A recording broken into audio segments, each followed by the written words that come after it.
Just getting the fire going this morning. We're going to pressure can some meat on this wood stove outside. Some of the stuff we didn't get done the other day.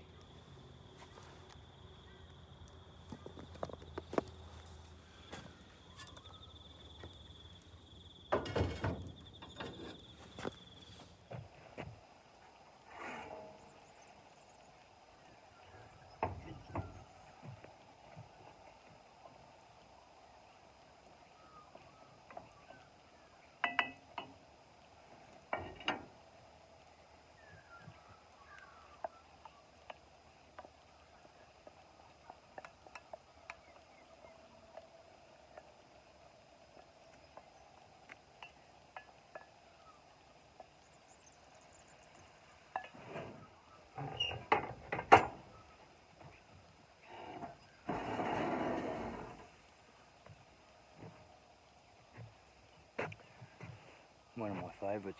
Hi friends, it's Lynn from Homestead Oz, and Wayne and I are going to be showing you some meats that we're canning today, a variety of meats. And I've got some more water bathing to do today as well. We have got here some corned beef, and we've got some mince, we've got some chicken, we've got some lamb, we've got some sausages, and we've got some stewing steak. Now, the process was we diced what we wanted to dice. That's your personal choice, what size you want to dice the meat. I usually do it around that size. I might show you a close-up afterwards of the meat so you can see the size that I dice, but that's your personal choice. The stewing steak was bigger pieces. That's up to you. But the main thing is you've got to remember is that some things need to be pre-cooked and some things you can raw pack. So I've raw packed the corned beef, I've raw packed the chicken, I've raw packed the lamb, and I've raw packed the stewing steak.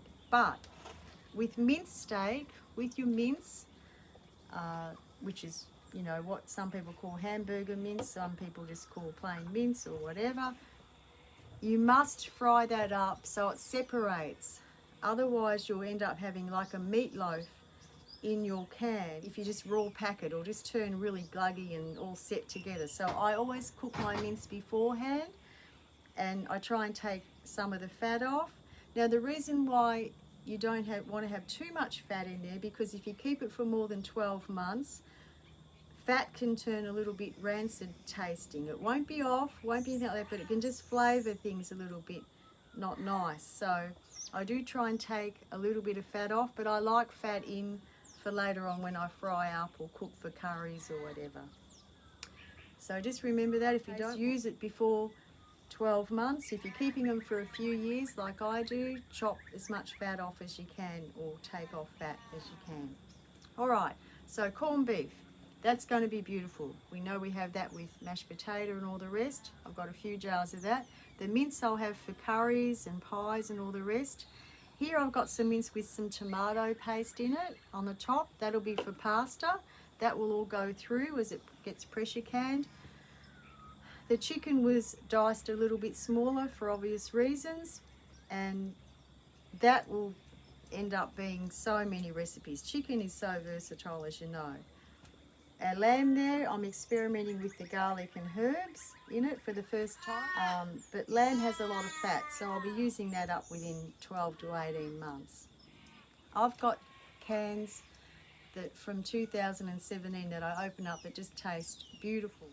The sausages, they've just been boiled to get the fat out, and then I can make curried sausages out of them or fry them up on a barbecue, and they're ready to go. And of course stewing steak, that's just raw packed. And you know, I actually didn't put water in the stewing steak for the first time, just to experiment on that being dry packed. So soon we'll be going over there and I'll show you how we use our can. See you over at the stove soon. Oh, I forgot to say, red pepper strips, I buy the big cans of them. That was $7.99. I put them into smaller jars. I didn't explain that the other day. I put them into smaller jars. A jar like that is worth around $10 now. So You know, I got 9 jars out of that. That's $90 worth of peppers if I bought small jars. So that works out a real savings. So yeah, $7.99 converts to $90. Well, I think that's a pretty good saving. All right, now I'll go over to the stove.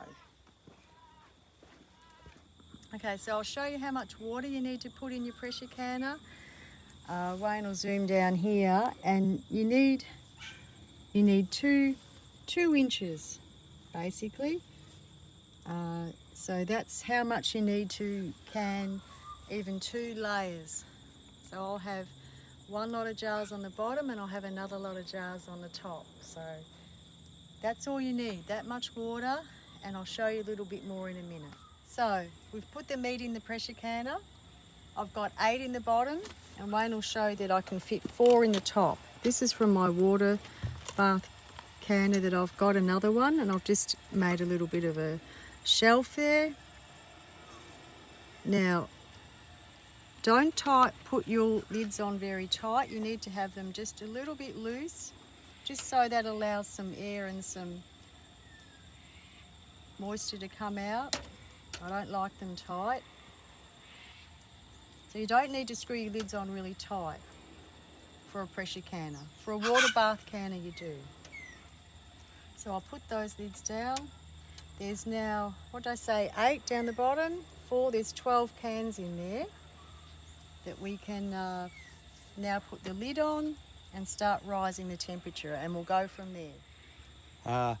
There's an arrow, little V on here, it says open and close. You can line that arrow up with this arrow. There's an arrow on the handle.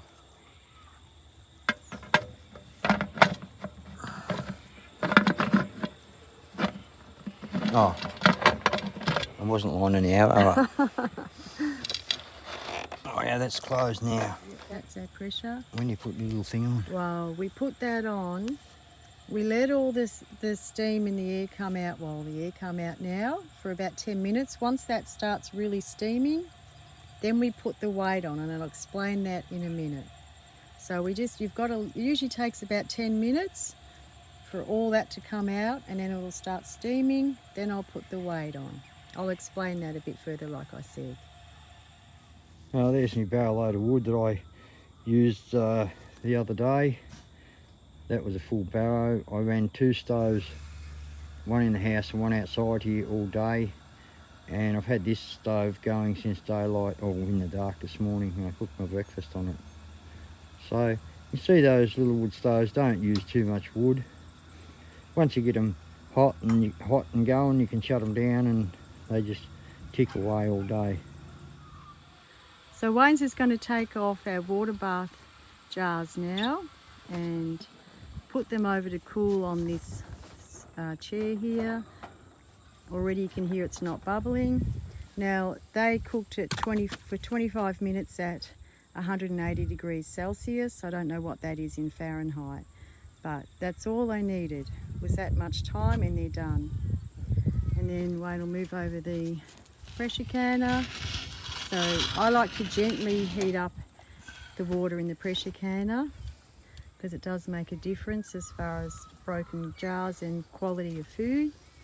And so now that's on the hotter part of the stove, and once that steam comes out of that little part there, then we'll put the weights on, and there's our pounds gauge. You can hear them popping. Yeah, you can hear them popping. So with the juice, I usually just boil mine for 5 minutes before I put them into the cans. You can fit a lot more into the jars that way, and I usually have a lot of peach juice that comes because I boil it in some water. So that's what the peach juice is. I thought I'd better explain that. And that's peach juice left over from the other day. So there's a little bit of a breeze blowing, so you can't see the steam here coming out of that outlet, but I can feel it. It's very, very hot, just even there.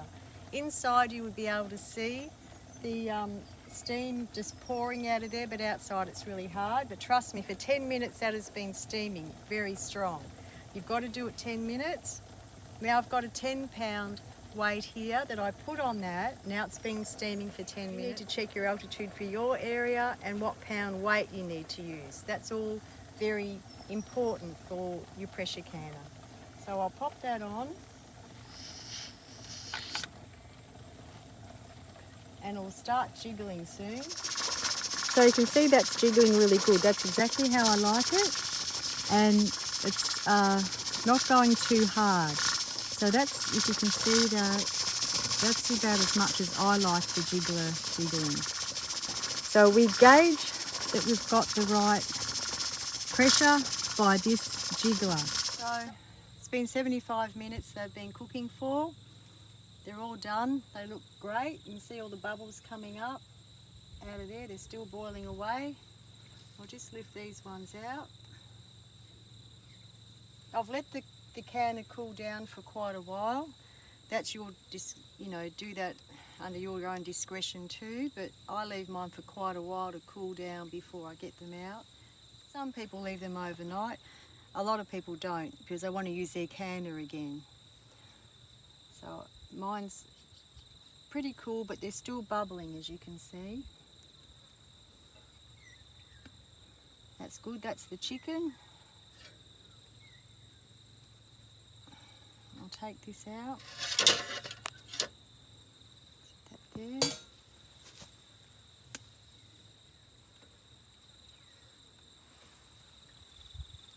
That's some mince. That looks great.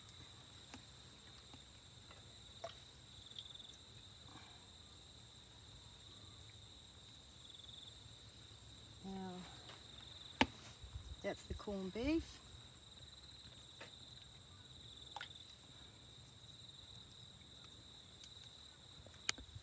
So this is them all out now, and we'll just let them cool down now. And you can see it's a pretty simple process. It's quite enjoyable to do. You can see them still bubbling away there. So, like I said before, I don't touch the lids. We leave the lids. We just wait till they cool down totally. In the morning, I'll take the rings off, and that will work out good. Oh well, started in the dark and finished in the dark. We had something happen during the afternoon. We had to put our attention to something else, so we finished a little bit late, but I'm just taking the last one off.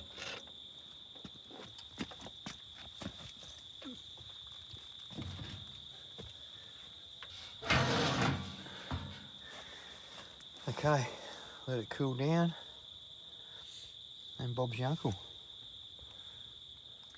Okay, so we've got all our meats here in our water bath products as well.